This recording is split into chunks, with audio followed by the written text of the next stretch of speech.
দুইটা জিনিস সারা জিন্দেগি মাথায় রাখবেন, দুইটা জিনিস। ইন্না মাআল উসরে ইউসরা ফা ইন্না মাআল উসরে ইউসরা। আমার এই জীবনের মধ্যে সব সময় অন্ধকার থাকবে না, সব সময় আলো থাকবে না। আমি মা বাবা দিয়ে এক টেবিলে খাচ্ছি তার মানে সারা জীবন খাবো সেরকম না।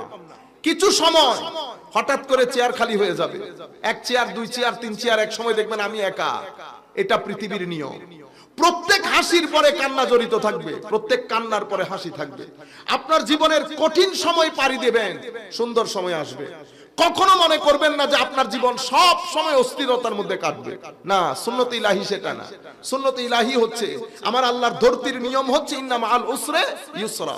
তো এখন উসরে ইউসরা আমার জীবন কম্বিনেশন অফ বোথ, উসরা এবং ইউসর।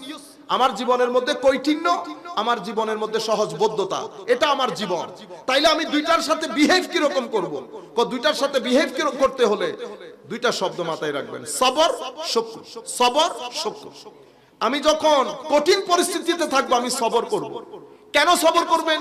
একটা জিনিস মাথায় রাখবেন, যত বিপদের মধ্যে আল্লাহ আপনাকে ঢালুক, আমার আল্লাহ আপনাকে ওখান থেকে রক্ষা করবে, ডেফিনেটলি করবে, কোনো সন্দেহ ছাড়া করবে। এবং যে আন্দাজে করবে আপনি দুঃখের কথা পরিপূর্ণরূপে ভুলে যাবেন। যখনই দেখবেন চতুর্দিক থেকে বিপদ আপনাকে পেয়ে বসেছে, মাঝখানে বসে দরুদ শরীফ পড়বেন, শুধু বলবেন ওয়াফাবিদু আমরি ইলাল্লাহ ইন্নাল্লাহা বাসীরুম বিল ইবাদ, হাসবি আল্লাহু ওয়া নি'মাল ওয়াকিল, নি'মাল মাওলা ওয়া নি'মান নাসীর। মাওলা, আমার যাবতীয় বিষয় আপনার কুদরতের হস্তে সুপর্দ করলাম। আল্লাহ, আমি গরীব শরীফ বান্দা, আমাকে পরীক্ষা করলে আমি তো পাস করতে পারবো না। যে আপনি কানেক্টেড হবেন, দরুদে পাঠ পড়বেন, কোরআনে পাঠ পড়বেন, নামাজের মাধ্যমে আল্লাহর দরবারে আপনি সাহায্য কামনা করবেন।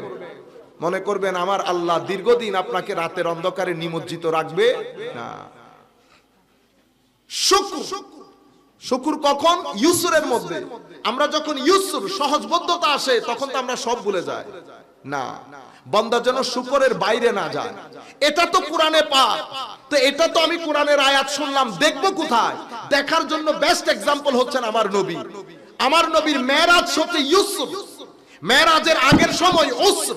উসরের মধ্যে আমার নবীর জীবনের সবচেয়ে কঠিন সময় ছিল মেরাজের আগের সময়টা। কিন্তু আমার নবী নিরাশ হন নাই। আমাদের এক্সাম্পল, আমাদের তরবিয়তের জায়গা আমার নবী। কোরআনের আয়াত হাফেজ সাহেব পড়েছেন, আমি শুনেছি, আমার কানের কাজ শেষ, চোখ দেখতে চাচ্ছে উসর এবং ইউসরের কম্বিনেশন কি। আমার নবী দাঁড়িয়ে গেছেন, দেখ উসর আর ইউসর কাকে বলে। উসর শাবে আবি তালিবের মধ্যে শেষ পর্যন্ত খাদিজাতুল কুবরা রাদিয়াল্লাহু তাআলা আনহা ইন্তেকাল করেছেন, বেসাহারা। চতুর্দিক থেকে আমার নবী সাল্লাল্লাহু আলাইহি ওয়াসাল্লাম যখন এই অবস্থার মধ্যে, যখন দুঃখ আমার নবীর দরবারে এসে ক্ষমা চাইবে, যে দুঃখ আমিও টায়ার্ড হয়ে গেছি ইয়া রাসূলুল্লাহ, তখন আমার আল্লাহ সুবহানাল্লাযী আসরা বিআবদিহি লাইলাম মিনাল মাসজিদিল হারাম ইলাল মাসজিদিল আকসা। এমন জায়গা, এমন নিয়ামত, আল্লাহ নিজেই বলতেছেন সুবহানা। ঘটনা আশ্চর্যের, আমার আল্লাহ নিজে আশ্চর্য প্রকাশ করতেছে যে ঘটনা আশ্চর্যের, ঘটনা আশ্চর্য।